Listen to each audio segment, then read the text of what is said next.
Bueno, recuerda tu nombre, Jorge. Jorge. ¿De dónde se extiende el oído externo? Es el pabellón. Ajá. Pabellón. ¿Dónde llega? ¿Cómo?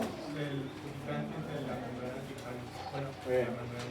Pabellón, auditivo externo, la membrana timpánica. Oído medio. Muy bien, ¿hasta dónde? Jimena, ¿no? ¿Me dice Miguel? Jorge Jimena. Perdón, me quiero aprender los nombres, no soy tan bueno como Frank, por eso voy a hacer esto de recordar los nombres, ¿no? ¿Desde dónde se extiende el oído medio? ¿Desde la membrana hasta los principios o hasta el oído? ¿Hasta la qué?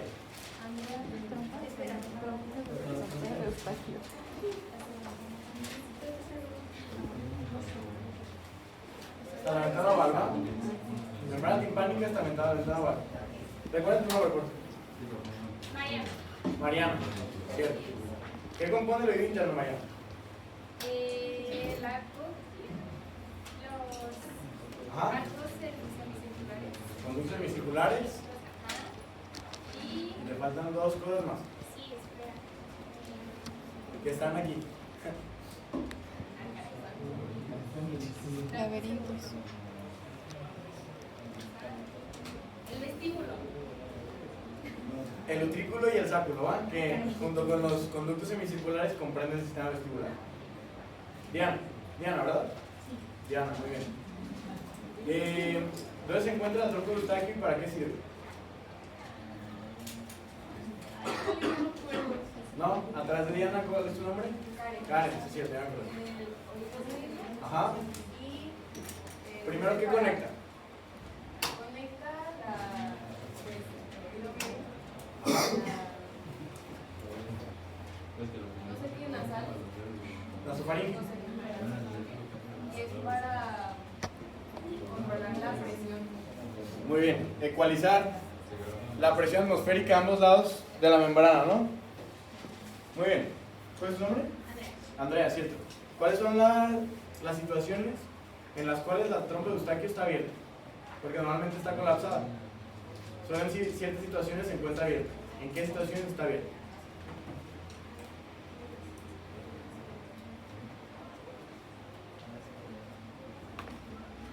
¿Te acuerdas? ¿No? ¿Cristian? ¿Daniel? ¿Te acuerdas? ¿En qué situaciones la trompa de Eustaquio se encuentra abierta? Porque de manera normal se encuentra colapsada. No. ¿Miguel? No. ¿Ricardo? Pinero. ¿Te das Pineda? No, es mi apellido. Ah. Todos ¿Todos te dicen Pineda? Sí. Ah, muy bien, Pineda. ¿No te acuerdas? ¿Rafa? No puede ser, por ejemplo, cuando masticas. Muy bien, al masticar, al bostezar, son principalmente cuando se abre la trompa de Eustaquio, ¿va? Muy bien. Andrea. ¿Cuáles son? ¿Cuál es un poquito más difícil?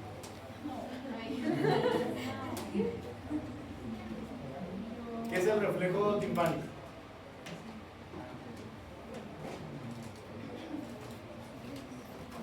Es cuando se contraía el músculo por un sonido muy fuerte. Muy bien. ¿Qué músculo? Bueno, el reflejo timpánico es eso, la contracción de los músculos que ahorita vamos a ver para alejar tanto el martillo como el estribo y atenuar los sonidos potencialmente peligrosos para la cóclea. Muy bien. ¿Cuáles son esos dos músculos? Estropedio y el tensor del tímpano. Muy bien. Alto, ¿verdad? Sí. Muy bien. Génesis. ¿Quién inerva el tensor del tímpano? No me acuerdo. ¿Carlos? ¿Espacial? Sí. Adelante. ¿Perdón? Al tensor del tímpano, el trigémino. ¿Va? Ah, Constanza. ¿Quién inerva el estapedio? No recuerdo. Vicky. ¿Quién inerva el estapedio? El facial. Facial, muy bien. A la otra sin ver nomás. Pedro, ¿qué divide la rampa vestibular de el conducto coclear? Muy bien, Pedro, perfecto. Nayeli, ¿verdad? ¿Qué divide el conducto coclear de la rampa timpánica?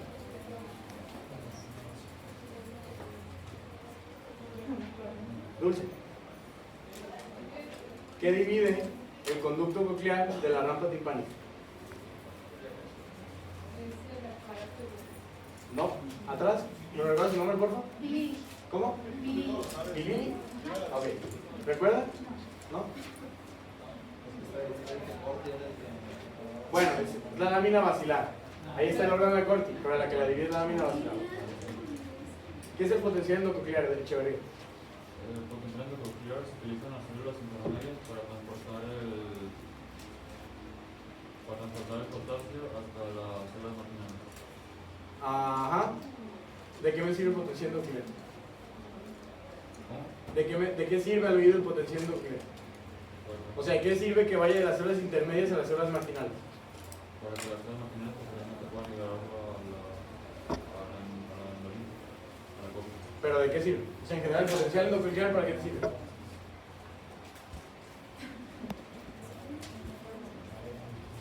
¿No? ¿Ricardo? ¿Alguien? ¿Para qué sirve el potencial endococlear? Diego, ¿te acuerdas? ¿No?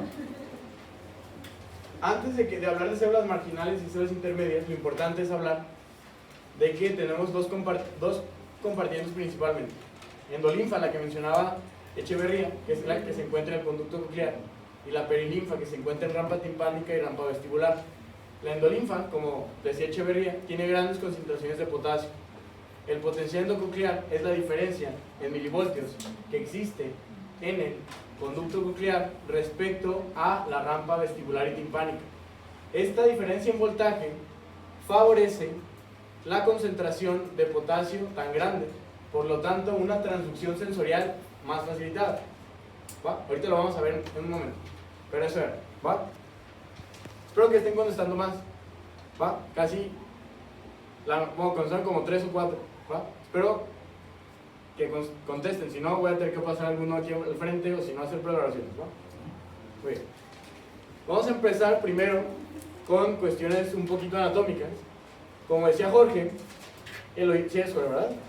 Como el oído externo comprende el pabellón auricular, que en general sirve como un amplificador para concentrar las ondas sonoras en el conducto auditivo externo. Sin flash, por Para algunos animales, los pabellones auriculares pueden ser rotados de manera en la que de alguna forma atrapen las ondas sonoras y favorezcan la conducción. También está el conducto auditivo externo, que su función propiamente es proteger al oído medio, una superficie sumamente frágil y muy especial para la transmisión de las ondas sonoras, y a su vez tiene glándulas ceruminosas, que estas impiden el ingreso de polvo y cuerpos extraños. ¿Va? O sea, el cerumen es la función principal del cerumen. Eso es el oído externo. ¿Va? Después tenemos el oído medio. El oído medio es una cámara llena de aire entre la membrana timpánica de un lado, que es esta que se encuentra aquí, y la ventana oval del otro. La misión principal del oído medio es llevar más bien las ondas sonoras de un medio que es aéreo totalmente a un medio líquido, que es el oído interno. Y esto constituye una tarea un poco difícil. El oído medio está constituido principalmente por estos 4 componentes. No, me hicieron favor de prenderlo con... Sí. Abajo lo pedí a la señora Leti, me hizo favor de prestármelo, pero igual no lo pude prender. ¿El control? No, se lo entregué a la señora Leti. No, por nada. No, creo que no soy el único con problemas de prender cañones. Tenemos 3 huesecillos. El martillo, que se encuentra articulado con el tímpano. El yunque, que se encuentra articulado con el martillo y el estribo, y el estribo que se encuentra en contacto con la ventana oval. El estribo se llama estribo porque se parece mucho a lo que usan para montar a caballo, donde se ponen los pies estribos. Son los huesos más pequeños de nuestro sistema y son los primeros en osificarse. La trompa de Eustaquio, como ya mencionábamos hace un momento, sirve para ecualizar ambas presiones presión atmosférica a lo largo de la membrana timpánica y de la nasofaringe. Este conducto, normalmente al nacimiento, se encuentra muy horizontalizado. Conforme vamos creciendo, se va verticalizando. Esta es la razón por la cual las infecciones del oído son sumamente frecuentes en los niños pequeños. A más de alguno, a lo mejor le llegó a dar de niño una infección que se llama otitis media, que es por el ascenso de ciertos virus y bacterias desde la nasofaringe al oído medio. Esto favorecido por la horizontalización de la trompa de Eustaquio, que conforme vamos creciendo adquiere una verticalización, ¿va? Es importante que lo dimensionemos. Y como ya mencionaba Rafa, la trompa de Eustaquio se encarga, mayoritariamente está cerrada. En situaciones como el bostezar o el reír es cuando se abre, ¿va? Y bueno, hace rato hablamos que la misión principal del oído medio es llevar las ondas desde un medio totalmente aéreo a un medio líquido. Aquí vamos a hablar de un concepto físico que es importante que presten atención, que se llama impedancia acústica. La impedancia acústica es la tendencia de un medio a resistirse al movimiento opuesto por la presión de las ondas sonoras. La misión es llevar el oído, las ondas sonoras de un ambiente aéreo, el oído medio, al oído interno. Medios con diferente impedancia. Al tener diferente impedancia, si no tuviéramos mecanismos para asegurar la transmisión sonora, los sonidos no serían perceptibles, o al momento de pasar de un medio de diferente impedancia, no serían perceptibles como los percibimos en este momento. Por lo tanto, contamos con dos mecanismos principalmente. Uno de ellos, y el más sencillo, es el sistema de los huesecillos, que de alguna forma actúan como una palanca favoreciendo la presión mecánica. Otra de ellas es que las ondas sonoras van desde el tímpano o la membrana timpánica, que tiene una superficie de aproximadamente 55 milímetros cuadrados, a la ventana oval de 3.2 milímetros cuadrados. O sea, que la membrana timpánica tiene una superficie 20 veces mayor que la ventana oval. Por lo tanto, la fuerza ejercida sobre la membrana timpánica y llevada hacia el oído interno por los huesecillos va a ser mayor al hacer esa fuerza sobre una superficie de menor tamaño, asegurando la conducción adecuada. Por lo tanto, si alguna vez una pregunta medio tronadora, la cantidad de veces por las cuales aumenta la presión desde el oído medio hasta el oído interno, ¿algo sabes? Sí, 200 veces. Muy bien, perfecto, 200 veces. Perfecto. ¿Dónde lo leíste, Aldo? Es que en la clase nos dijo. Ah, ¿sí? ¿Ya habían visto auditivo? La mitad. Es que nos quedamos en una parte. Ah, pero vieron la mitad, ¿no? Sí. Ah, perfecto. Muy bien, entonces. Entonces ya están familiarizados con esto, ¿no? Más o menos. Sí. ¿Cómo en qué nivel se quedan de oído? En cóclea abajo. Le va a dar un poquito más rápido entonces. ¿Qué? ¿Qué dijiste, Pineda? ¿Más rápido todavía? Nada, te creas, le va a dar lento, no importa. Es que me quedé, perdón. ¿Cuál es el espectro audible? ¿En Hertz? De 20 a 2000, ¿va? A 2000 Hz. A 20.000, perdón, a 20.000. De 20 a 20.000, perdón, me equivoqué. Esa también es otra pregunta media tronadora, por si las quieren hacer algún día. Y bueno, estábamos hablando de la atenuación del sonido, que es desencadenado por sonidos muy fuertes o durante la propia vocalización o inclusive la masticación. Esto, aparte de alguna forma, ignorar ese tipo de sonidos, protege a la cóclea de sonidos potencialmente deleterios. Esto es importante dimensionar, ¿Alguien ha escuchado, por ejemplo, a gente que, no sé, por ejemplo, una bala pasa cerca de su oído y lo deja solo? ¿Sí, no? De alguna manera pensaríamos, bueno, ¿por qué el mecanismo de atenuación del sonido no funcionaría? Porque tiene su fuerza de reacción es de 40 a 160. Perfecto, Echeverría, muy bien. Muy bien. Lo que dijo Echeverría es toda la razón. No es tan rápido y eficiente para sonidos breves, muy intensos, como estos, ¿va? Siempre preguntable, ¿qué músculos inervan a cada músculo, va? Este es el tensor del tímpano, ¿inervado por cuál? Trigémino, muy bien. El estapedio, que está un poquito más para acá. Facial, perfecto. Por lo tanto, cuando hay personas con afección del nervio facial, no sé si a alguno le ha tocado ver a personas paralizadas de la mitad de la cara, se dice que estas personas tienen hiperacusia, o sea que escuchan más. Pero en realidad, estas personas, lo que les sucede es que el estribo no funciona para atenuar los sonidos. Por lo tanto, los sonidos pueden volverse un poco dolorosos, por así decirlo, ¿va? Para que después que vean parálisis facial en su carrera como médicos, entiendan por qué los pacientes pueden cursar con hiperacusia, ¿va? O dolor al momento de escuchar sonidos fuertes. Muy bien. Y este es el mecanismo por el cual sucede la transmisión de las ondas sonoras. Esta es la cóclea, que es un compartimiento totalmente encerrado, el cual no va a permitir que salga la presión. Por lo tanto, necesitamos de la ventana redonda para el movimiento de la perilinfa, ¿va? ¿Queda claro? Muy bien. Y bueno, en general tenemos dos: laberinto óseo y laberinto membranoso. ¿Cuál es la diferencia entre estos dos? ¿Cuál es, Echeverría, perdón? La perilinfa contiene, perdón, el laberinto ese contiene la perilinfa y el membranoso del glándula. Sí, o sea, lo que dice Echeverría es totalmente cierto. Aparte de que el laberinto óseo son cavidades en el hueso temporal, ¿va? Eso y lo que mencionó Echeverría son las principales diferencias. Y tenemos estructuras en el laberinto. Una de ellas relacionadas con el sistema vestibular, el sáculo y el utrículo, los conductos semicirculares, y relacionados con la audición, la cóclea, ¿va? Y bueno, la cóclea es el sitio donde la energía de las ondas de presión generadas sonóricamente se transmiten en impulsos neurales, ¿va?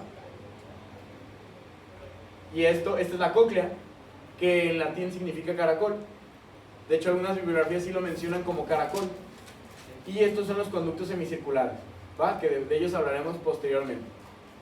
Ambos constituyen el nervio, o sea, la función sensorial constituye el octavo par craneal. Muy bien. Y bueno, tenemos un sistema de tubos en espiral que consta de 3 tubos enrollados uno junto a otro, ¿va? Concéntrense en este corte de aquí, que esta es la cóclea. Al momento de seccionarla, que es fácil verlo, como tener 3 botellas como las que tiene Dulce en su mesa, juntarlas y seccionarlas todas transversalmente, esta sería la imagen que nos daría, ¿va? Esta es la imagen que nos da. Vamos a tener 3 rampas. La rampa vestibular, que es la que se encuentra en contacto con la ventana oval. Si vemos esta imagen de aquí, vemos que aquí está la ventana oval y entra directamente por la rampa vestibular, ¿va? La rampa vestibular, que es un tejido, una cavidad, perdón, rica en perilinfa, que es un líquido muy parecido a las concentraciones de líquido cefalorraquídeo. Bajas concentraciones de sodio, altas concentraciones de potasio. Altas concentraciones de potasio, de sodio y bajas de potasio. Perdón, lo dije al revés. Sí. Y tenemos al conducto coclear, que a diferencia, tiene endolinfa, con una cantidad muy grande de potasio y una pequeña de sodio. Divididos, la rampa vestibular y la membrana y el conducto coclear, se encuentra la membrana de Reisner, ¿va? Y dividiendo la rampa, la escala media, también se les da mide escalas, para si en algún momento lo encuentran así. El conducto coclear de la rampa timpánica se encuentra la lámina basilar,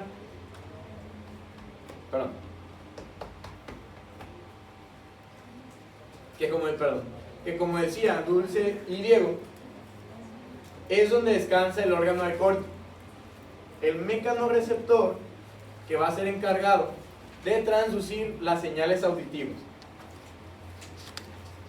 ¿Qué es el helicotrema? Lo finito de... ¿Cómo? La punta de la cóclea. Bueno, la terminal de la Sí es la parte más apical, pero ¿cuál es lo importante del helicotrema? Pues ahí cuando se da el movimiento de los líquidos cocleares, va del... ¿Qué conecta? ¿Qué es que la no me rampa pasa? vestibular y el helicotrema y luego Perfecto. por la... Muy bien. Lo que dice Echeverría es muy importante. Conecta la escala vestibular con la escala timpánica. ¿Y qué conecta tú mismo, Echeverría? El conducto coclear, digo, las rampas, estas rampas con el líquido cefalorraquídeo. No entiendo la... Sí. La perilinfa, como ya hemos mencionado, tiene una concentración muy parecida al líquido cefalorraquídeo, porque tiene una continuidad con esto. ¿Cómo se llama el acueducto por el cual se conecta? ¿No? ¿De Schlemm? No, es el del ojo. ¿Alguien sabe? No, acueducto coclear, ¿va? Conexión entre el líquido cefalorraquídeo y las rampas vestibular y timpánica. ¿Todo claro hasta aquí? ¿Sí? Muy bien. ¿Cuánto mide la cóclea? Génesis. ¿No? Pedro. 35 milímetros. Desenrollado. Sí. ¿Y enrollado? 10 10 milímetros. Perfecto, Pedro. Muy bien. En general, al momento de desenrollar la cóclea, nos daría una imagen como esta. ¿Va? Se dice que la razón por la cual nosotros podemos discernir entre diferentes frecuencias, es por la geometría por la cual está organizada la cóclea. Se dice que la sintonización de la frecuencia dentro del oído interno, lo que ya les dije, atribuirle a la geometría. Esto porque es más ancha y más flexible en el extremo apical, el cual es importante para los sonidos de baja frecuencia, ¿va? Lo que está cercano hacia acá. Y la otra, que es un poco más estrecha y más rígida, es para las de frecuencia un poco más alta, ¿va? Es la razón por la cual podemos discernir entre las diferentes frecuencias. ¿Alguien escuchó? Sí, sonó mi teléfono. Ah, sí, a lo mejor sí me estaban llamando, pero bueno, ni modo, que espero. ¿Dudas con esto? ¿No? Muy bien, ahora vamos a hablar de lo que estábamos mencionando hace un momento, el potencial endococlear. La secreción de iones de potasio, tan importante que ocurre en la endolinfa, es producida principalmente por la estría vascular, que es un epitelio de 2 capas que favorece la secreción de iones de potasio hacia la endolinfa. Esto va a hacer que la endolinfa tenga un potencial en comparación con la perilinfa de 80 milivoltios. Atentos con esto porque es en relación esto con esto, ¿va? Endolinfa en comparación con perilinfa. Esta diferencia de concentración de iones hace que exista un gradiente es una diferencia, un gradiente transepitelial muy significativo. De hecho, este gradiente transepitelial es, el gradiente transepitelial más importante en todo el cuerpo humano.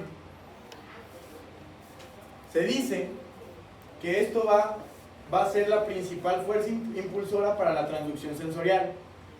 Si leyeron Guyton menciona que el potencial endococlear es, o más bien, la diferencia, aquí partimos de un concepto, de la célula ciliada, que es la porción sensorial de la cóclea, ¿va? La célula ciliada, su potencial de acción, su potencial de membrana, varía demasiado, ¿va? Con la bibliografía varía demasiado, yendo desde menos 45 milivoltios hasta menos 70. Por lo tanto, Guyton menciona que la comparación en milivoltios entre la célula ciliada y la perilinfa, ¿de cuánto es? De menos 70 milivoltios, porque este es equivalente a 0, ¿va? Vean, 0 milivoltios. Lo que no dice Guyton es que él está considerando que la célula ciliada, para él el corte, su potencial de membrana es de menos 70. Por lo tanto, esta sería la diferencia entre 0 y menos 70. Guyton menciona que también existe un gradiente muy diferente entre la célula ciliada y la endolinfa, o sea, el conducto coclear. Él menciona que es de menos 150 milivoltios, ¿va? Que esto es la diferencia entre los 80 que se encuentran en la endolinfa con la diferencia en cuanto al potencial de la célula ciliada. En general, lo relevante de esto, más que entiendan los potenciales, es que sepan, de hecho libros un poquito más nuevos ya no mencionan cantidades, únicamente mencionan que es una principal fuerza impulsora para la transducción sensorial. La gran cantidad de iones de potasio facilita la transducción y la excitación de las células ciliadas. Muchos de los fármacos que causan daño auditivo es por una disrupción en el potencial endococlear, ¿va? ¿Alguien ha escuchado el grupo de las quinolonas? Por ejemplo, el ciprofloxacino, el ácido etaclínico. Algunos médicos un poco arcaicos todavía los recetan para ciertas infecciones del tracto urinario. Bueno, no están para saberlo ni yo para contarlo, pero estos fármacos, su mecanismo por el cual alteran la audición es alterando el potencial endococlear, ¿va? No quiero que salgan aquí sabiendo de fármacos, pero que sí reconozcan la importancia del potencial endococlear en la audición, ¿va? ¿Quedó claro eso? Muy bien. ¿Avanzamos? Dale. Y bueno, la entidad principal de la cóclea es el órgano de Corti, la porción de la membrana basilar que contiene las células ciliadas. Es importante que reconozcamos al órgano de Corti como un mecanorreceptor, ¿ok? Perdón. De hecho, si mal no recuerdo, una de las preguntas en el examen del doctor Reyes de Neurooficio era: ¿el órgano de Corti es un receptor de qué tipo? ¿Baroreceptor, quimioreceptor o mecanorreceptor? ¿Qué es? Mecanorreceptor, perfecto. El órgano de Corti alberga a las células importantes para la transducción auditiva. Estas son de dos tipos: células ciliadas internas y externas. Las células ciliadas internas se encuentran bañadas totalmente por la endolinfa, que son estas que se encuentran aquí. Estas células aquí no están en contacto con la membrana tectorial, con las cuales sí están en contacto las células ciliadas externas, ¿va? Tenemos 4 filas. Una fila de aproximadamente 3.500 células ciliadas internas y 3 filas de aproximadamente 16.000 células ciliadas externas, ¿ok? También muchas veces preguntan a qué relación se encuentran aproximadamente las células ciliadas externas en comparación con las internas. ¿Alguna gente también quiere hacer preguntas medias mamoncitas? Que la proporción pues sí es de 4 a 1, ¿no? Aproximadamente 4 células ciliadas externas por una interna. Y estas son las células. Como les mencioné hace un momento, las células ciliadas internas no se encuentran en contacto con la membrana tectorial o tectorial, como la quieran decir. Se encuentran bañadas en su totalidad por la endolinfa. Las células ciliadas externas, a diferencia de las internas, sí se encuentran en contacto con la membrana tectorial. Muy relevante el hecho de que las células ciliadas internas son los receptores sensoriales. Estas, el 95% de sus fibras constituyen al nervio auditivo, a la porción auditiva del nervio vestíbulo coclear. Se dice que las células ciliadas externas tienen otras funciones. Se dice que regulan la sensibilidad de las células ciliadas internas y a su vez tienen otras funciones como la modulación de los movimientos de la membrana basilar, ¿va? Esto porque de alguna forma forma un pilar en contacto con la membrana basilar y la membrana tectorial. ¿Claro? Muy bien. Y bueno, estos sí llegaron a ver estas imágenes comprando, ¿no? Sí. Entonces ya vieron todo prácticamente. Recuerdan que las células ciliadas tienen un cinetocilio, ¿no? Un microtúbulo verdadero, del cual están apilados en orden decreciente estereovellosidades o estereocilios, unidos por ciertos canales y uniones superiores. Este también es otro de las cosas que tiene un montón de nombres de acuerdo a la bibliografía. No me acuerdo qué nombre le da a Guyton. ¿Alguien que le haya leído Guyton? A estas conexiones entre los estereocilios. Se llamaban resortes o uniones externas. Muy bien. Uniones o resortes externos, yo lo leí como uniones superiores, pero igual son hilos de manera vaga que conectan las estereovellosidades y de alguna forma hacen como un efecto dominó al momento de transducir los estímulos del endolinfo. ¿Va? Aquí vamos a ver de un concepto importante. Las estereovellosidades se van a mover en dirección hacia el cinetocilio, esto para provocar una despolarización, o en su contra para provocar una hiperpolarización. Es importante dimensionar que las células ciliadas tienen una, ¿cómo era? Dimensionenlo como el hecho de que son pocas las circunstancias en las que dejamos de escuchar algo. Por ejemplo, si yo les digo en este momento que nadie haga ningún ruido, pues sigo escuchando el ventilador, ¿no? Aunque inclusive en total silencio podemos escuchar los ruidos propios hasta de nuestro organismo, por ejemplo el digestivo, ¿no? Por lo tanto, las células ciliadas siempre están mandando información al sistema nervioso central, igual que el sistema vestibular, ¿va? Tienen un potencial de activación basal que siempre está mandando información al sistema nervioso central. Pero, por ejemplo, si en este momento explotara una bomba, las ondas sonoras, aquí afuera, no aquí adentro, las ondas sonoras viajarían, entrarían por todo el proceso que ya vimos y desencadenarían el movimiento de las estereovellosidades hacia el cinetocilio, provocando la despolarización y que esto mande información hacia el sistema nervioso central. ¿Va? Nada, también tip links en inglés. ¿Va? Entonces es hacia el cinetocilio despolarización y en contra del cinetocilio Hiperpolarización. Muy bien. Y que tanto la despolarización como la hiperpolarización mandan información hacia el sistema nervioso central o nos hace ser conscientes de que escuchamos o no escuchamos. ¿Va? ¿Quedó claro esto? Muy bien, avanzamos. Bueno, mencionaron que el cinetocilio desaparecía al nacer o conforme va madurando. ¿Vale? Nos mencionaron que el cinetocilio desaparecía al nacer o a ir madurando. Ajá. ¿Les dijo Frank eso? Ajá. Ah, ok. De hecho, las imágenes que nos presentaste de un cuadrito donde parece que estas imágenes eran de una rana. Sí. Sí, porque pues, bueno, vamos a ver que muchas de las cosas, aunque se parezcan al humano, pues no es como que tan ético estar quitándole la ¿Cómo coca. funcionaría?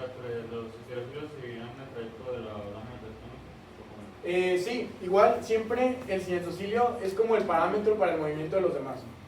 Sea inmaduro o no, sigue cumpliendo con esta función. ¿Va?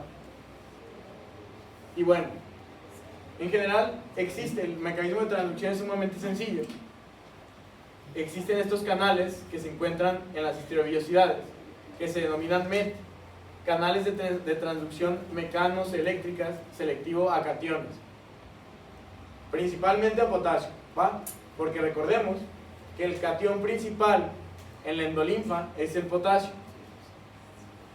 Al momento de ocurrir una onda de despolarización, más bien una onda sonora, perdón, olviden la despolarización, una onda sonora que viaja por la endolinfa va a provocar el movimiento de los estereocilios hacia el cinetocilio, como esta imagen, ¿va? Provocando que estos canales, que son mecanotransductores, o sea, se activan por estímulos mecánicos, permitan la entrada de iones de potasio. La entrada de iones de potasio va a activar a conductos de calcio. El calcio, al momento de entrar, como ya hemos visto, un montón de veces, va a favorecer la fusión de las vesículas sinápticas, liberando el neurotransmisor y mandando la información hacia el sistema nervioso central. ¿Va? Y en general, el sonido primero entra, como recordamos, porque está en contacto la rampa vestibular con la ventana oval, entra de esta forma y hace que toda la lámina basal, la basilar, si es alguien intentando entrar,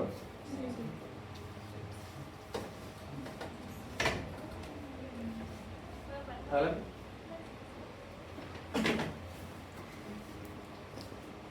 Que toda la lámina basilar vibre, estimulando a las células ciliadas. ¿Queda claro? Muy bien. Y eso es lo que les decía, esta es la palabra que se me iba. Es bifásico, ¿va? O puede estar despolarizándose o hiperpolarizándose en el sentido en el que se muevan los estereocilios, ¿va? Pero te dando la espalda. Y muy bien. Ahora vamos a hablar de la vía hacia el sistema nervioso central.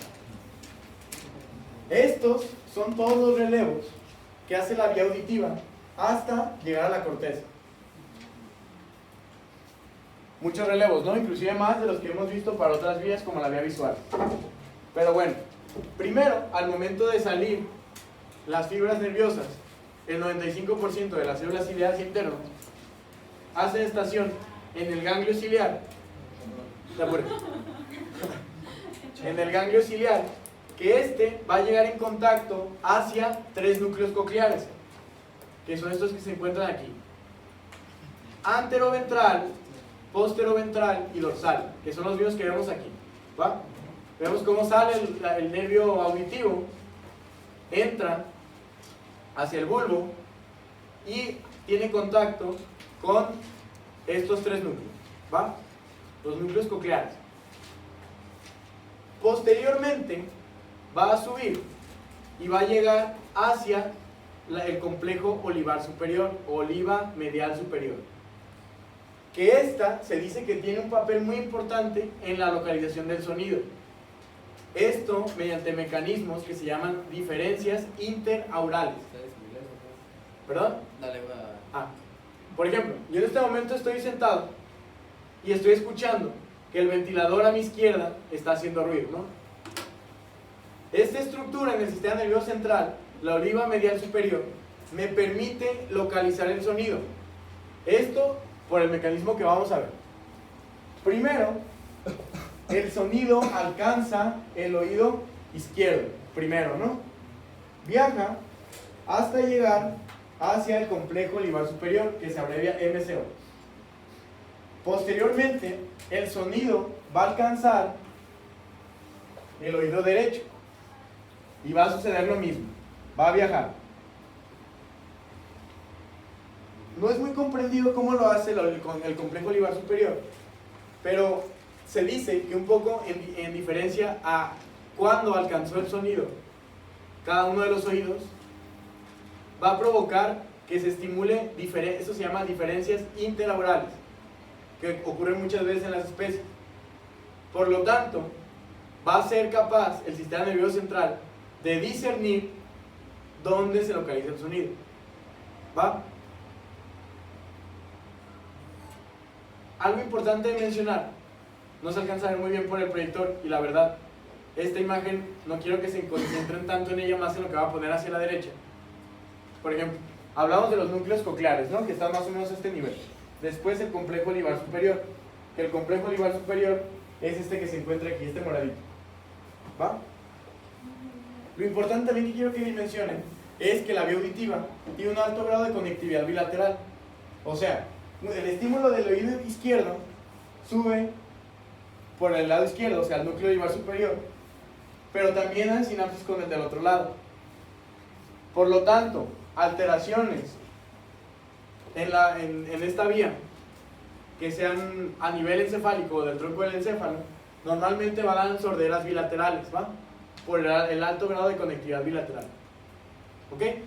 ¿Sí quedó claro eso? Sí. Muy bien. Dime, Dulce. Dijiste que va a ser sinapsis de un lado, o sea, se corresponde, Ajá. y al otro lado.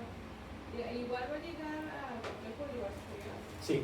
Pero entonces parece como que se decusaron las fibras o No se decusan, pero el sonido de alguna manera también va a alcanzar el otro oído, ¿no? O sea, a pesar de que este oído esté detectando el oído del ventilador a mi izquierda, el sonido también es capaz de alcanzar mi oído derecho. Por lo tanto, la diferencia entre la detección y la llegada hacia el núcleo olivar superior es lo que detecta la localización. ¿Va? Porque la onda, o sea, ay, perdón. Eso quiere decir que es porque el sonido llega más fuerte. Por así decirlo, y en cuestión de tiempo. ¿Va? Lo más relevante, más que comprender el mecanismo, es saber que el complejo olivar superior es importante para esto. Localización del sonido. ¿Va?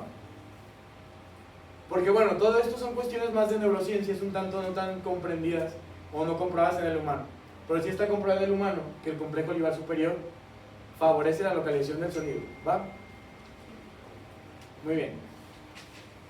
Después tenemos dos núcleos, que es el núcleo olivar lateral y el núcleo medial del cuerpo trapezoide, que esos también se dice que cumplen un poco de funciones en la localización del sonido, pero principalmente el complejo olivar medial superior. ¿Va? Este de aquí.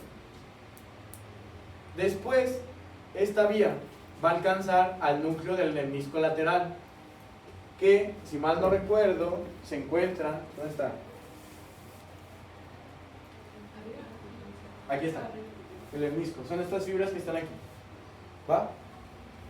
Esta porción es importante porque es monoural, o sea, únicamente detecta los sonidos de un oído. Y es importante porque nos ayuda a discernir cuándo inició ese sonido. O sea, yo puedo saber perfectamente cuándo inició un sonido.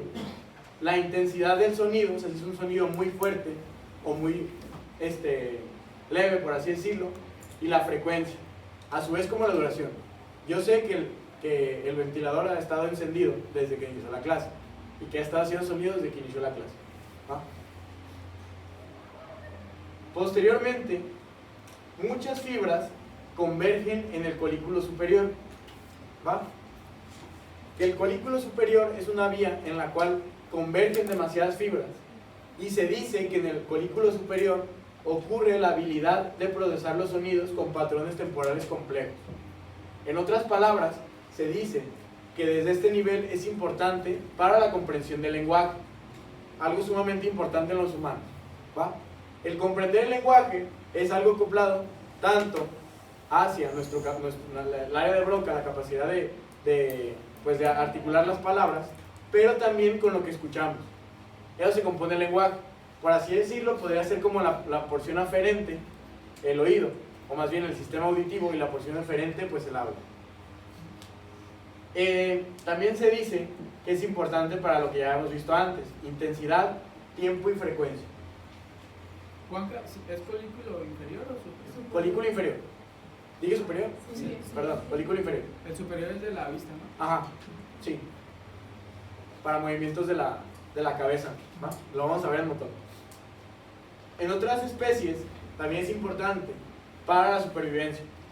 Se dice que aquí es donde se integran ciertos sonidos de potenciales depredadores para el humano. Digo, bueno, para el humano no, para otros animales. ¿Va? Después la vía asciende hasta el complejo geniculado medial del tálamo, donde hace relevo, que es esto que se encuentra aquí. Y posteriormente llega hacia la corteza auditiva. ¿Y dónde se encuentra la corteza auditiva?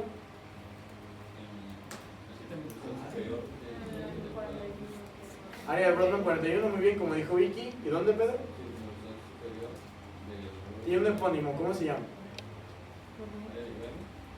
¿De qué? No, es para la comprensión del lenguaje y la inteligencia. Luego lo vamos a ver. Se llama giro transverso de Helsch. ¿Va? Que sí, esta la podemos observar al momento de recorrer el lóbulo parietal del temporal, pero también se encuentra, bueno, es que la corteza motora secundaria se encuentra en el giro temporal superior. ¿Va? Y como todas las cortezas, es importante para la conciencia de lo que escuchamos. ¿Va?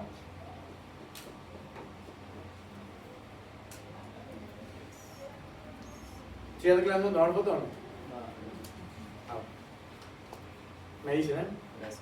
No por nada. Y bueno, en general, la audición la medimos en decibeles. Un estímulo doloroso, más bien un estímulo sonoro, se convierte en doloroso al momento de que alcanza rangos entre 120 y 160 decibeles. Ejemplos de estos sonidos es, por ejemplo, los evocados por armas de fuego o un avión al despegar. Este sonido puede considerarse doloroso. Extremadamente elevado es el sonido de un tren subterráneo o de una sierra motoeléctrica o una segadora de césped, ¿va? Que va en este rango de 90 a 110 decibeles. Muy intenso, una alarma del despertador, que para algunos no sería tan intenso como lo necesitamos. No es chiste, es anécdota. Y también el tráfico intenso y una conversación, por ejemplo, la que yo estoy teniendo con ustedes en este momento, ¿va? De 60 a 80 decibeles. Un sonido moderado es una lluvia pues moderada, como cuando está chispeando un poquito fuerte, o el ruido normal en una habitación. Se dice que va en el rango de 40 a 50 decibeles. Y un sonido sumamente débil es, por ejemplo, al momento de realizar murmullos o el de una biblioteca. No en C12 porque ahí sí hay mucho ruido. Aproximadamente de 30 decibeles. ¿Va? ¿Dudas con auditivo? Perdón por el amarillo, no sabía que se iba a ver tan feo. Lo voy a cambiar. ¿Dudas de auditivo? ¿No? Muy bien. Vamos a pasar al otro componente del oído interno, el sistema vestibular. En cuanto a una visión general, el sistema vestibular procesa información del movimiento propio, posición de la cabeza, manda información al sistema nervioso central de la posición de nuestra cabeza, porque ustedes, a pesar de tener sus ojos cerrados, pueden saber el lugar exacto en donde está su cabeza.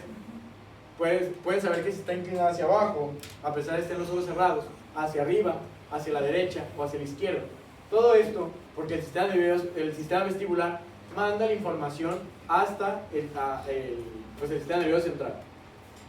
Es importante para la orientación espacial relativa a la gravedad y ayuda a estabilizar la mirada, cabeza y postura. ¿Va? Diego, ¿cuáles son los tres componentes que aseguran la postura? Ajá. Uno ya lo dijimos, ¿no? Sistema vestibular. ¿Qué otros dos?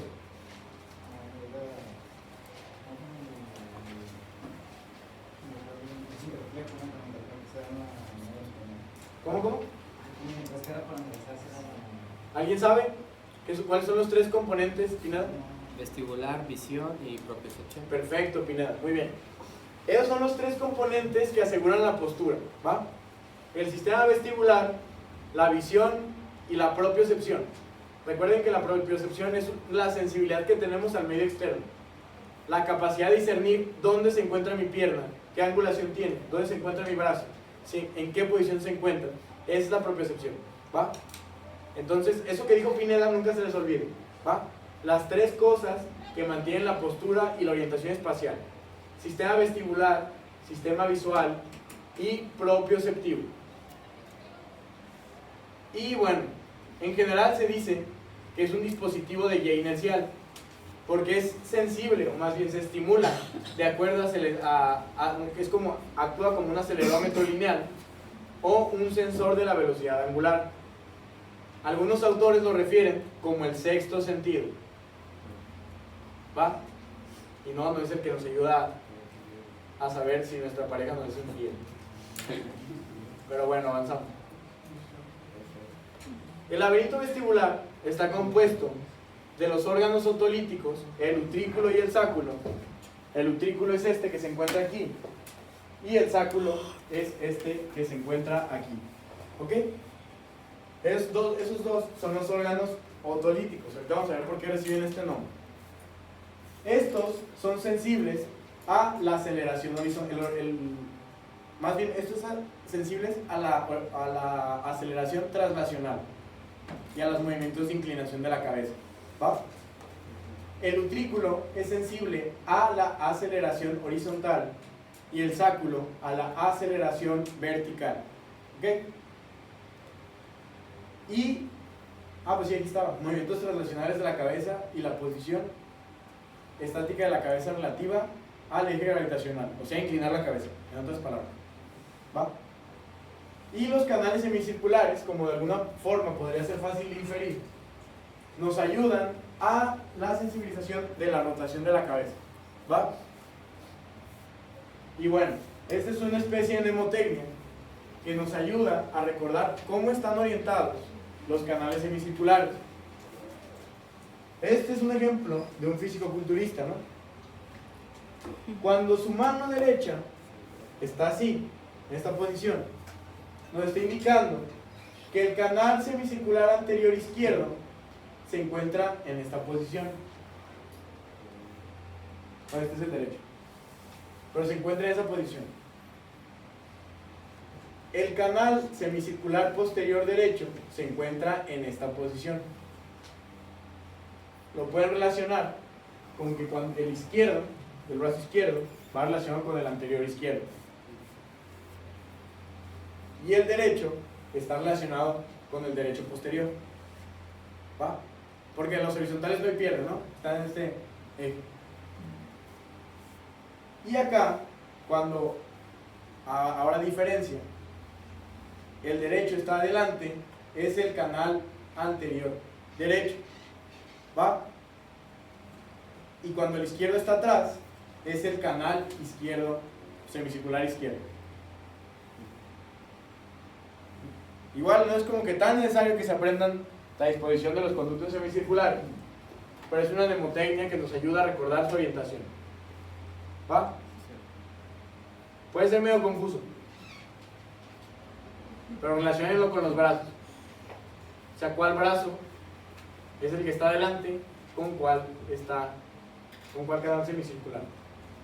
¿Ok? ¿Claros? Y bueno, aquí también nuestro mecanismo transductor o sensorial son las células ciliadas, las cuales, las células ciliadas vestibulares, se localizan en el utrículo y en el sáculo, en una zona especializada de aproximadamente 2 milímetros, que se llama la mácula, y en los conductos semicirculares, que son las ampollas o las ampolas, como le quieran decir. Perdón. Estas células ciliadas se encuentran orientadas en diferentes direcciones. ¿Va? Estas diferentes direcciones facilitan que ante cualquier movimiento de la cabeza se mande información al sistema nervioso central de su posición. ¿Va? La diferencia en la disposición de las células ciliadas. Estas células, igual que las que vimos en el sistema auditivo, tienen una naturaleza del receptor bifásico. ¿Va? Igual, al momento de ocurrir la despolarización en dirección al cinetocilio, estas células se despolarizan. ¿Va? Y al momento de ir en su contra, se hiperpolarizan. Por lo tanto, siempre hay un estímulo basal que está mandando información al sistema nervioso central para informar de cómo está localizada o cómo está orientada nuestra cabeza. Por ejemplo, ahorita todos ustedes tienen una posición erguida y son conscientes de que su cabeza está así. Si estuvieran muy cansados y estuvieran cabeceando, como yo en mi clase a las 7 AM, pues también estarían siendo conscientes de que están cabeceando, ¿no? Gracias a los conductos semicirculares. ¿Cómo que ahorita? ¿Quién dijo ahorita? ¡Qué gachos! No, yo le dije a él. ¡Qué mala onda! Y bueno, en general, en las ampollas, o sea, en la de los conductos semicirculares, la disposición de las células ciliadas siempre es en la misma dirección. Vemos aquí, ¿no? Ampolla, misma dirección. Pero en la mácula del utrículo y el sáculo sucede algo distinto. En ellas hay una estriola que parte, por así decirlo, a la mitad, a la mácula, la cual es como la línea divisoria por la cual van a partir los estímulos. Por ejemplo, en el sáculo, los estímulos que se alejen de la estriola, que es esta línea que está aquí, van a causar la despolarización. ¿Estriola? Estriola se llama. Y en el utrículo al revés. Todo lo que converja hacia la estriola va a causar la despolarización. Se dice que esto es para favorecer que cualquier angulación, cualquier movimiento traslacional se mande información hacia el sistema nervioso central. ¿Va? Algo importante de las células ciliadas vestibulares es que están en contacto con los otolitos o estatoconias, que son como piedras ópticas, por así decirlo. Estas piedras compuestas de carbonato de calcio favorecen, o más bien tienen un efecto gravitatorio sobre los estereocilios, favoreciendo su movilización. ¿Va? Recordemos que todos los canales semicirculares se encuentran rellenos también de endolinfo. ¿Va? Por lo tanto, estas células se encuentran en contacto con la endolinfo. ¿Va? Y bueno, esto que se ve aquí arriba como piedras son las estatoconias o otolitos, como les quieran decir. Por eso al saco al utrículo se les llama órganos otolíticos, ¿va? Porque tienen las estatoconias. Y bueno, vean, por ejemplo, este es en un momento en el cual estamos en posición como ahorita todos erguida, ¿no? Al momento de inclinarse de manera pasiva, por efecto gravitatorio facilitado por las estatoconias, esto hace que las células ciliadas o se hiperpolaricen o se despolaricen dependiendo de la dirección que sea, ¿va? Y vean, por ejemplo, esto es cómo se comporta el utrículo en movimientos de aceleración horizontal. Recordemos que el utrículo es aceleración horizontal. Esta es posición erguida, ¿no? Y vemos que no hay movimiento. Al momento de inclinar la cabeza hacia atrás, todo esto, las estatoconias, permite el movimiento de los estereocilios en una dirección, que va a mandar la información hacia el sistema nervioso central de dónde, o más bien de cómo se encuentra la cabeza. Igual hacia adelante, o por ejemplo, al momento de empezar a avanzar. Estos son movimientos de aceleración. Por ejemplo, este es el momento de frenar abruptamente y este es el momento de acelerar. Por ejemplo, un corredor cuando va a empezar una carrera. Al momento de un corredor empezar una carrera, existe un mecanismo de aceleración, que esto es detectado con un movimiento traslacional de la cabeza, detectado por el utrículo. ¿Va? ¿Quedó claro esto, amigos? Muy bien, avanzamos. Después tenemos los conductos semicirculares, que estos detectan la rotación de la cabeza. Estos detectan, como ya les dije, los componentes de rotación, pero puede ser tanto interna como externa. Por ejemplo, yo puedo rotar mi cabeza de manera voluntaria y ser consciente de ello, pero también puedo tener un estímulo lesivo que haga que yo sufra movimientos de rotación. Por ejemplo, un carrusel. Todos nos hemos subido a un carrusel, ¿no? Este juego en el cual giras y tu cabeza detecta ese movimiento de rotación, que no es expuesto, más bien no es estimulado propiamente por un movimiento autoinducido, sino más bien por un estímulo externo. ¿Va? ¿Quedó claro eso? Muy bien. Dime. Bien. Gracias. ¿Me dan chance de contestar? Creo que es mi papá. Gracias, no tardo nada, ¿eh? Vean un meme o algo.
Ajá,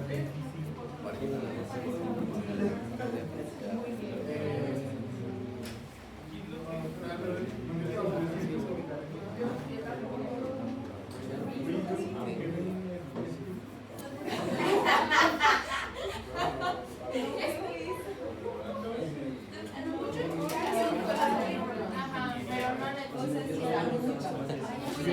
no en el proceso.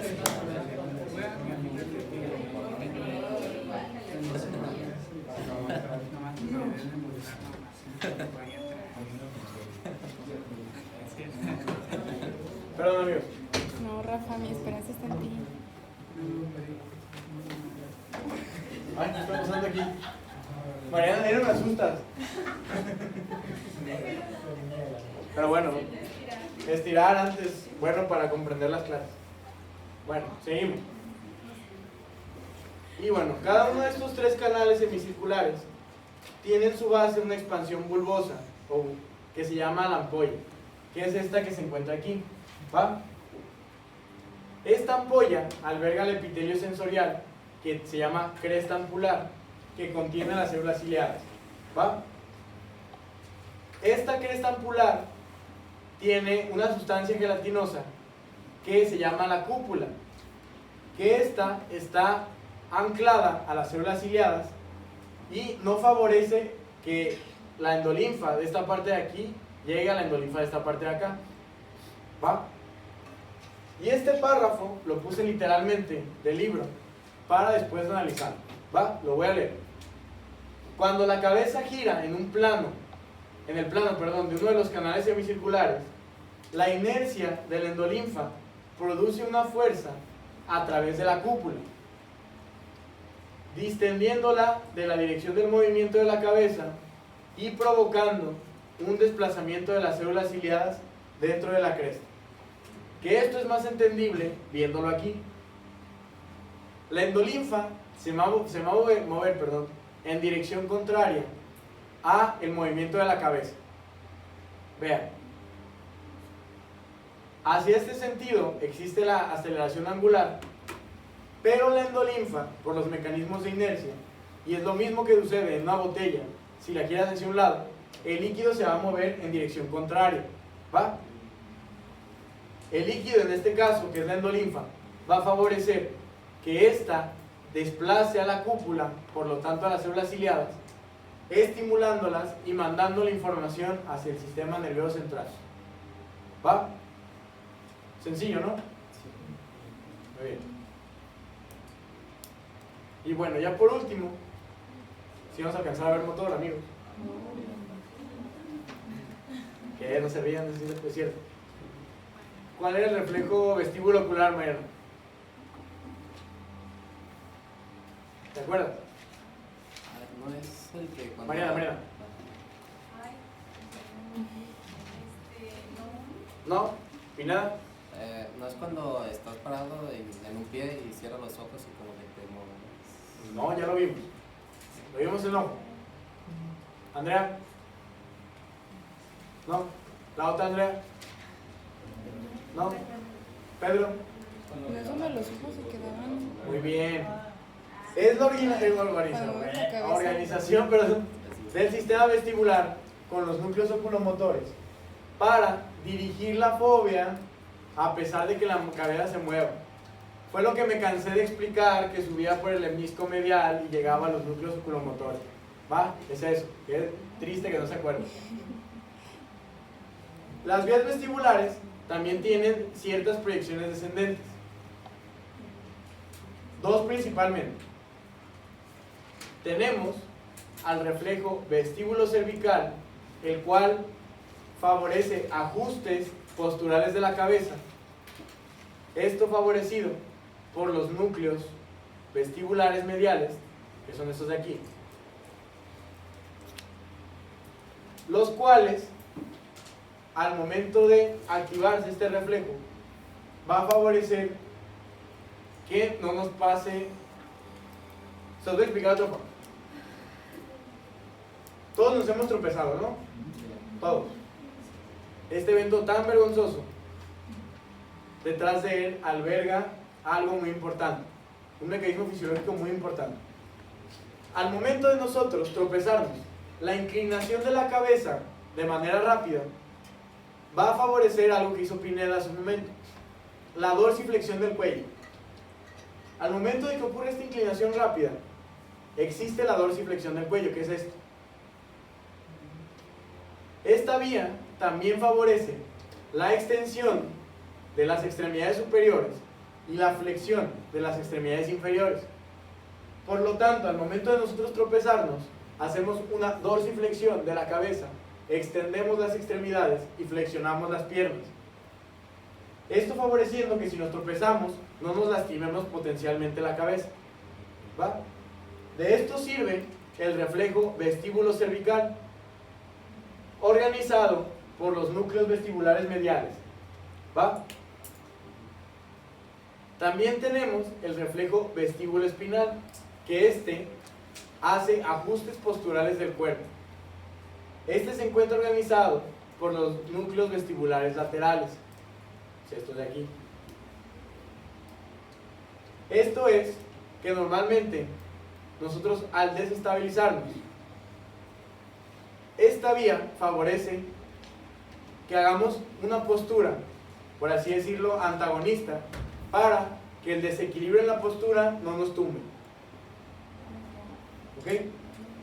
También favorece que los músculos guarden cierto tono, algo que también vamos a ver en sistema motor.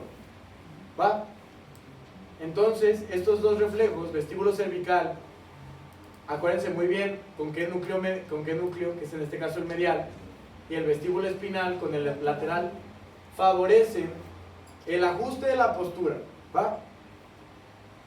Es por esto que se dice que el sistema vestibular está vinculado hacia el equilibrio.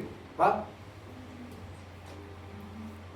Y bueno, si les preguntan algún día que cuál es el principal destino ascendente de las vías vestibulares, contestan cerebelo. ¿Va? El cerebelo es la principal vía ascendente de las vías vestibulares, de manera prioritaria hacia el núcleo del flóculo, que lo vamos a ver también en cerebelo. Estos ayudan a distinguir las señales vestibulares que surgen del movimiento autogenerado, de aquellas que son activadas por fuerzas externas. ¿Va? Y bueno, en general, las vías vestibulares se proyectan a un montón de lados de la corteza para los cuales son importantes. Por ejemplo, llega hacia corteza visual primaria para el reflejo vestíbulo ocular. ¿Va? El acople de las señales visuales con las vestibulares. ¿Ok? Pero llega principalmente a una parte muy importante, que es la corteza vestibular parieto-insular, que es esta que se encuentra aquí. Corteza vestibular parieto-insular. ¿Ok?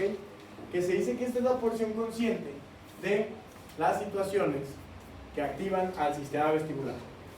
¿Va? ¿Dudas?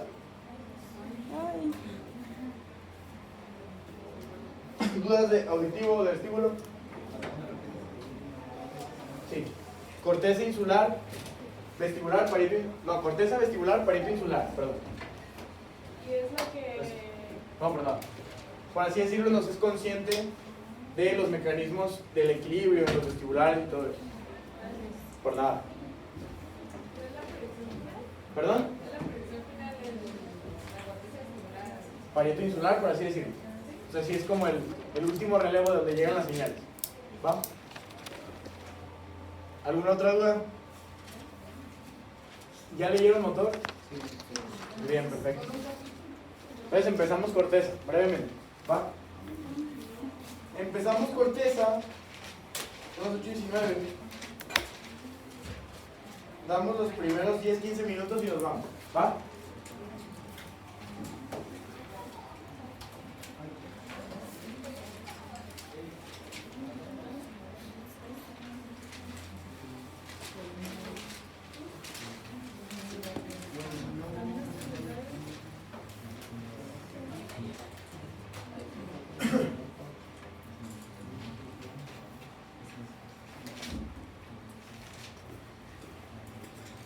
Pedro, ¿neta cómo le hiciste para aprender el proyecto?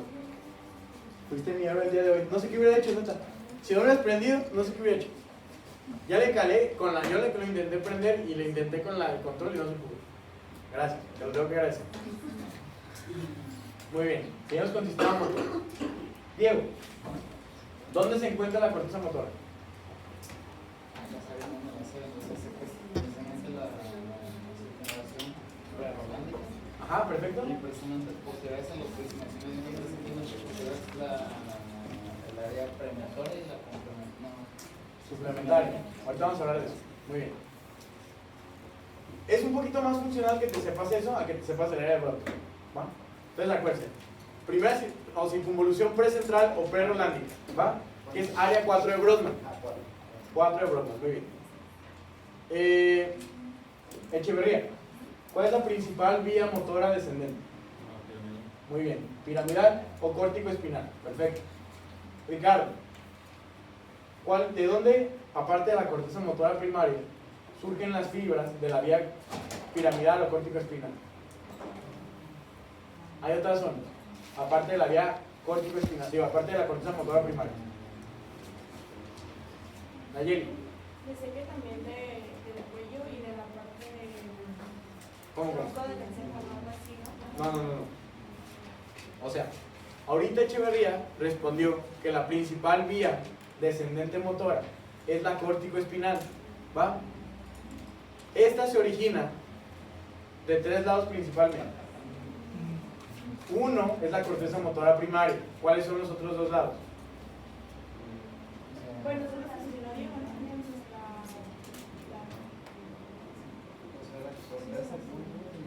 ¿no? No, el bulbo todavía no llegó. No, esos son después, son otras cosas. Ah, Es la, tú las dijiste. A ver, Dulce. sí, sí, cuando era. ¿Cómo me dijo? Billy. Honestamente no sé. Ok. Billy. Es una cosa sensitiva. Perfecto. Y de la, Muy bien. En general, el porcentaje más grande parte desde la corteza somatosensitiva, ¿va? Es muy importante la acoplación, la acoplación no, el acople más bien, el acople entre las señales somatosensitivas para crear una respuesta motora, ¿va? 40%. El 40% aproximadamente varía en la... Muy bien. Vamos a ver los porcentajes. Muy bien. Pedro, ¿cuál es la función de la corteza premotora? Pues, donde estaba la área de roja, Ajá. que era para hablar. Ajá. ¿Qué otras áreas? Te voy a cambiar la pregunta porque sé que leíste eso. ¿Qué otras áreas, o más bien, qué sitios funcionales comprenden al área motora premotora? Aparte de la de bloque. ¿Cómo? Bueno, las partes que estaban Ajá, las que dice Gaito. para la ¿Cómo? rotación de la cabeza. ¿Cómo que rotación de la cabeza? También tenía rotación. ¿Cómo? Pues literal sí ese área de rotación en la área de cabeza. Lo que pasa es que te mostraron una imagen y te ponen por decir así las áreas y te ponen Área de rotación de la cabeza. Se vincula, o más bien a lo que se quiere referir un poco, es al campo ocular frontal. Lo que ya vimos es un poquito en ojo. ¿Qué es el campo ocular frontal, Pedro? ¿Se acuerdan? ¿No? Génesis, ¿qué es el campo ocular frontal? Carlos, recuerden tu nombre, por favor. Fanny. No sé. ¿No? Constanza. No sé. Echeverría. Entonces es área 8, ¿no? Área 8, ¿para qué sirve? Para moverlo. Muy bien, los movimientos de los ojos, acuérdense. ¿Va? La visión conjugada. Perfecto, Echeverría. Muy bien. Pineda. La corteza motora tiene una representación de la musculatura corporal. ¿Cuáles son las áreas del cuerpo que tienen mayor representación cortical?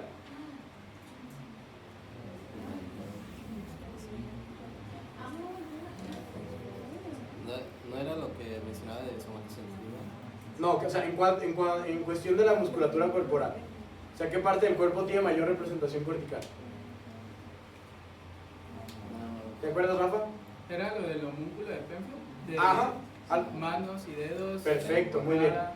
La cara, principalmente, acuérdense del mono que tiene una carota y unas manotas, porque la motilidad, si se fijan, la motilidad de la musculatura facial es muy expresiva y es muy fina. Un solo ademán, una sola expresión nos puede dar una emoción muy compleja. Y también lo que menciona Rafa, las manos. Principalmente la motilidad de las manos y en conjunto con el antebrazo, nos puede llevar a hacer acciones sumamente finas, motrices sumamente finas. Desde tocar un instrumento hasta pintar, colorear, dibujar. Para los cirujanos, operar. Movimientos muy precisos, por lo tanto tiene una representación cortical muy grande. ¿Va? Muy bien, Rafa. Andrea. La vía de la que estamos hablando hace un momento, la córtico-espinal, ¿en dónde se decusan la mayoría de sus fibras? En las interneuronas de las sustancias o algo así. No. Algo. ¿No? Recuerda tu nombre, por favor. Arlene. Arlene, ¿dónde? ¿Me repites la pregunta? Esta vía que mencionó Echeverría, que es la más importante, motora descendente, ¿a qué nivel se decusan la mayoría de sus fibras?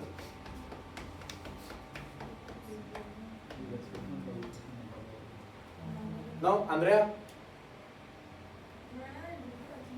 Ajá, muy bien, en el bulbo. ¿En qué parte principalmente? O sea, tiene un nombre. Que de hecho, si le pusiste atención a Echeverría, él dijo, no dijo la vía corticoespinal, dijo la vía piramidal, muy bien. Este nombre surge del hecho de que gran porcentaje de sus fibras se decusan a nivel de las pirámides del bulbo. ¿Va? Muy bien. Cris, pregunta súper fina. ¿Qué porcentaje de las fibras se decusan en las pirámides vulvares? Del 85 al 90%. Perfecto, Cris, muy bien.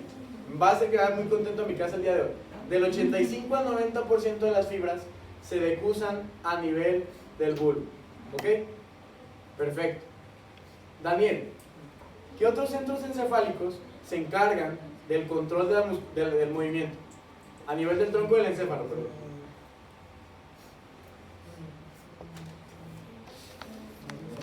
¿No? Jorge. Sí, claro. A nivel del tronco del encéfalo, Guyton menciona que hay ciertos centros que se encargan de regular el movimiento. Con que me digas uno. Jimena, Mariana, Diana y Karen me van a decir uno más. Bueno, son 3 en total, 3, 4. No, sí se alcanzan. No, Jimena. No, Mariana. El núcleo rojo, muy bien. Si es una, te la doy por buena. Vamos a hablar de las cuestiones del núcleo rojo, pero sí, tienes razón. ¿Va? El núcleo rojo. Diana. No, Karen. Ajá, por así decirlo, las vías extrapiramidales. Te la doy por buena. Pero después vamos a ver. Yo me refería al tronco del encéfalo, no del encéfalo. O sea, ganglios basales es el tronco en el encéfalo. Pero en el encéfalo no ven que está lloviendo. No, vale, gracias. La ropa, dije, no me hace que. Muy bien. Perfecto, me da gusto que sí leyeron y que sí contestaron. ¿Va? Me voy contento el día de hoy. Muy bien, vamos a empezar. En general, nuestra clase de motor se va a basar en estos 4 centros que se encargan de regular el movimiento. Neurona motora superior, que parte desde la corteza hasta la médula espinal o hasta los núcleos motores de los pares craneales. ¿Va? Voy a hacer más énfasis un poquito más adelante. Tenemos neurona motor inferior, de la cual sus somas se encuentran en las astas ventrales de la médula espinal. Acuérdense, ventral es anterior, dorsal es posterior. Esta es la vía común final, salud, para iniciar el movimiento. ¿Va? Después tenemos al cerebelo y a los ganglios basales, algo que estaba mencionando hace un momento Karen. Estos se encargan de regular la actividad de la neurona motora superior, ¿va? Propiamente vamos a hablar más adelante de estos. Primero vamos a hablar de la neurona motora superior, ¿va? Muy bien.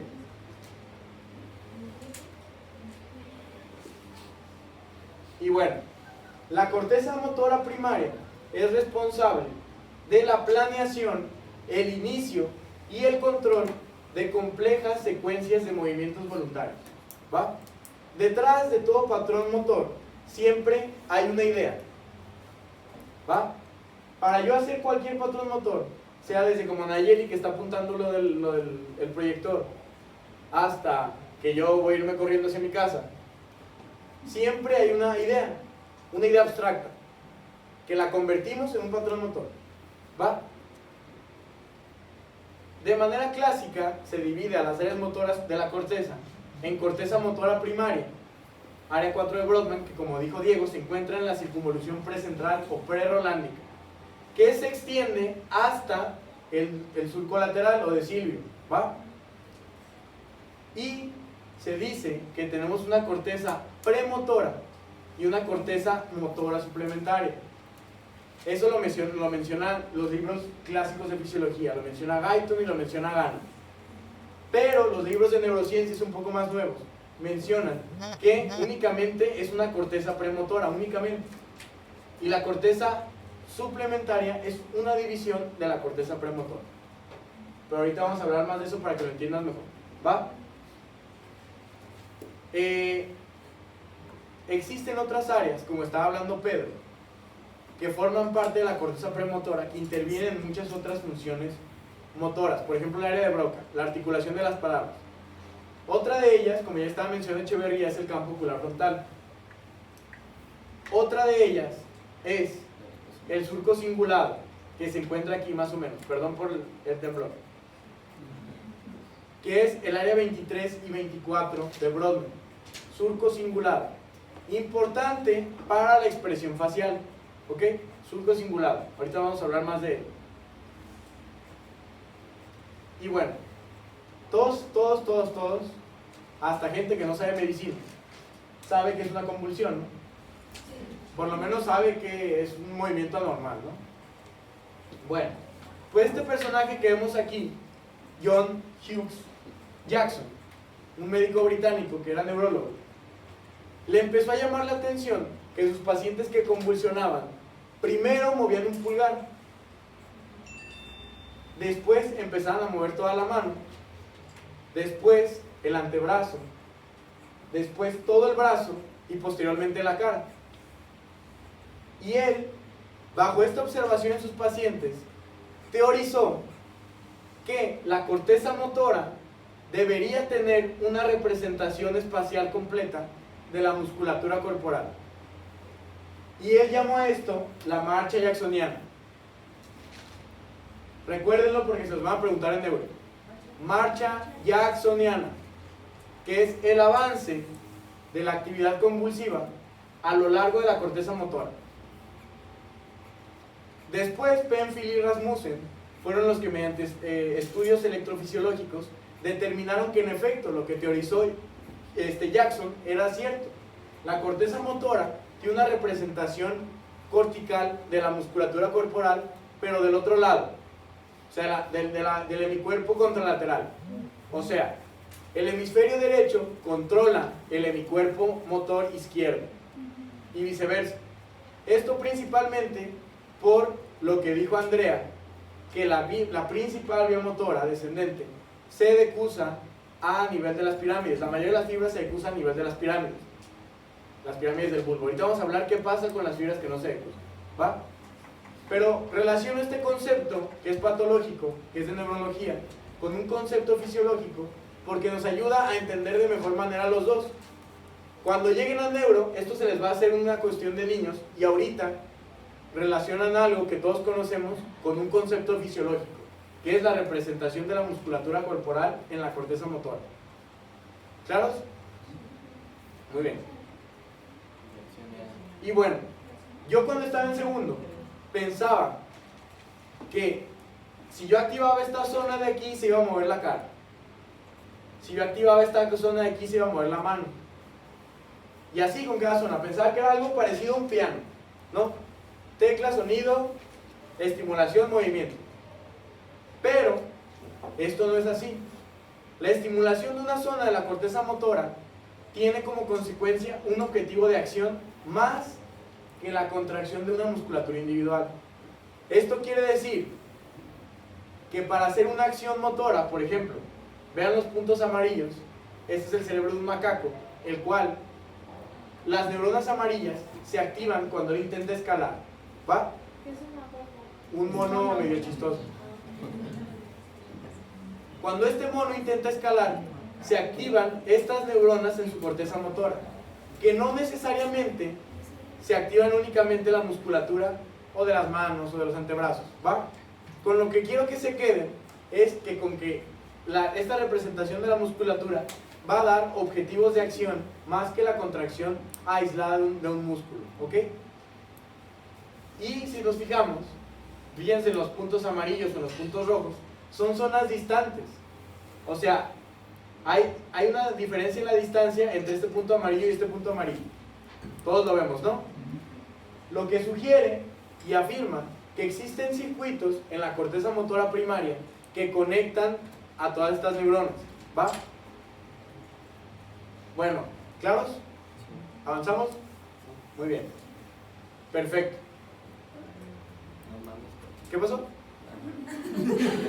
Díganme con confianza. Bueno, en MS, pues no mames, corteza, No mames. Es neurona motora superior. Esta es la última diapositiva y nos vamos, ¿va? Para que todos nos vayamos a descansar. Vamos a hablar de la corteza premotora.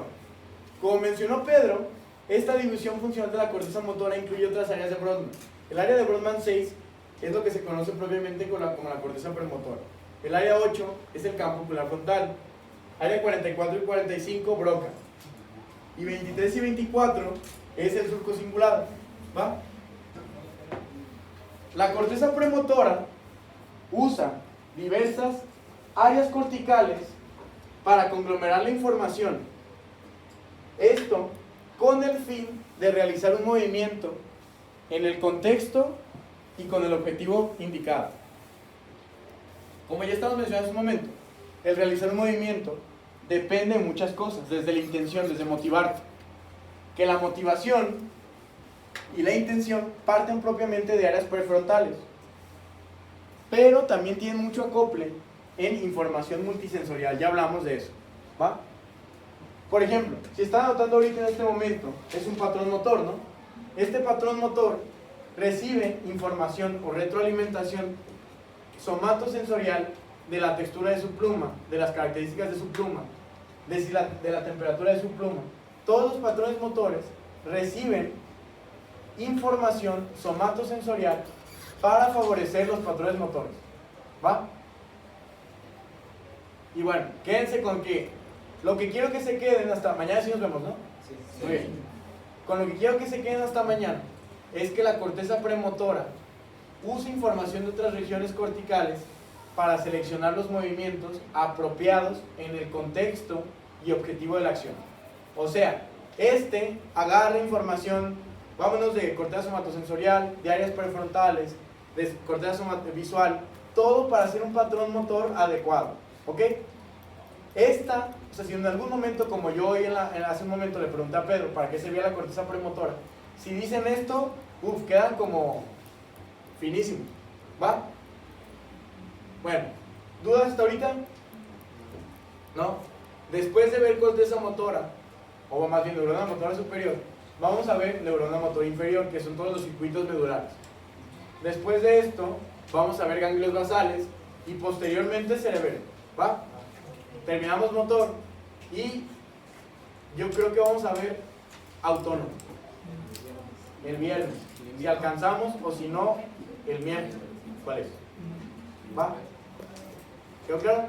¿Ya vieron su práctica de autónomo, no? No sé si les pasé un apunte que tengo que hice en segundo.